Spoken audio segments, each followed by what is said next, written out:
Hi friends, ನಾವಿವತ್ತು ಮಾಡ್ತಾ ಇರೋದು ರೆಸಿಪಿ ರಾಗಿ ರೊಟ್ಟಿ ಹುಚ್ಚೆಳ್ಳು ಚಟ್ನಿ.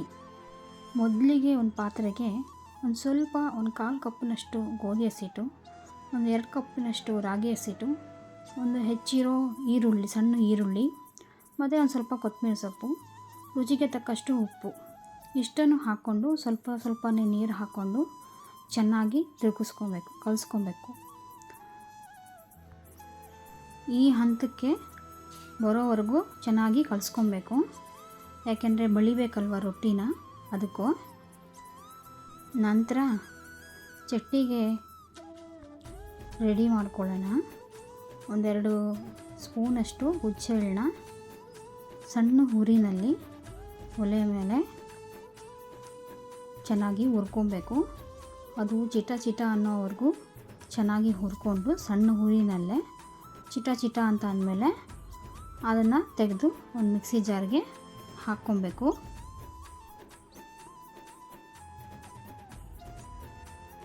ನಂತರ ಅದಕ್ಕೇ 2-3 ಒಣಮೆಣಸನ್ನು ಹುರ್ಕೊಂಡು ಹಾಕ್ಕೊಬೇಕು. ನಾವು ಖಾರ ಸ್ವಲ್ಪ ಕಮ್ಮಿ ತಿಂತೀವಿ, ಅದಕ್ಕೆ 3 ಒಣಮೆಣಸನ್ನು ಹಾಕ್ಕೊಂಡಿದ್ದೀವಿ.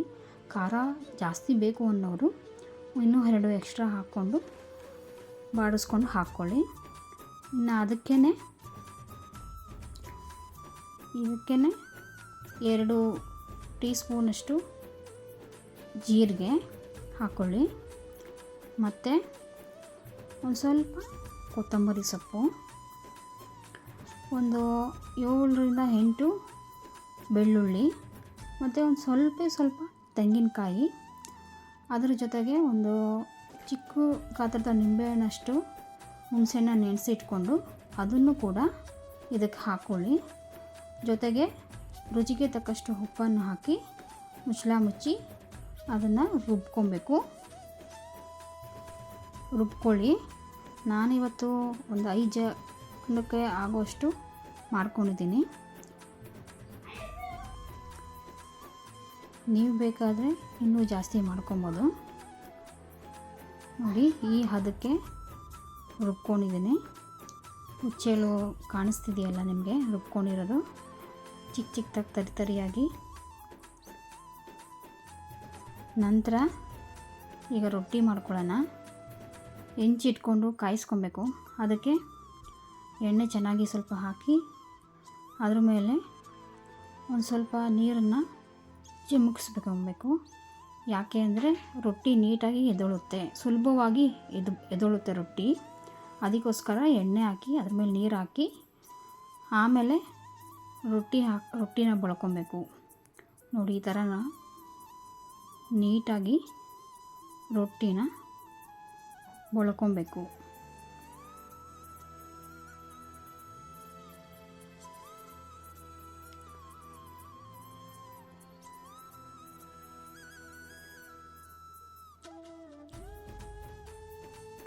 ನಂತರ ಸ್ವಲ್ಪ ಎಣ್ಣೆ ಹಾಕಿ ಮುಚ್ಚಿ ಬೇಯಕ್ಕೆ ಬಿಡಬೇಕು. ಒಂದು 2-3 ನಿಮಿಷ ಬೇಯಕ್ಕೆ ಬಿಡಬೇಕು.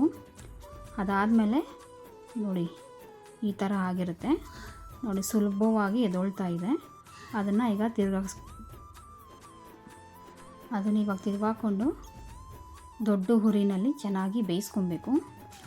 ನೋಡಿ, ಈ ಥರ ಕೈಯಲ್ಲಿ ಈ ಥರ ಸುತ್ತ ಹಿಂಗೆ ತಿರುಗಿಸ್ಕೊತಾ ಇದ್ದರೆ ನೀಟಾಗಿ ಬೇಯುತ್ತೆ.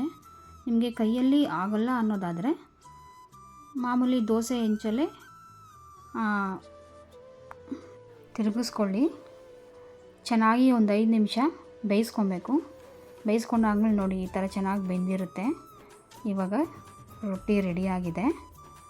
ಚೆನ್ನಾಗಿ ಬೆಂದಿರೋದು ಕಾಣ್ತಿದೆಯಲ್ಲ. ಈಗ ರೊಟ್ಟಿ ಜೊತೆ ಹುಚ್ಚೆಳ್ಳು ಚಟ್ನಿ ತಿನ್ನೋಕ್ಕೆ ಸಿದ್ಧವಾಗಿದೆ.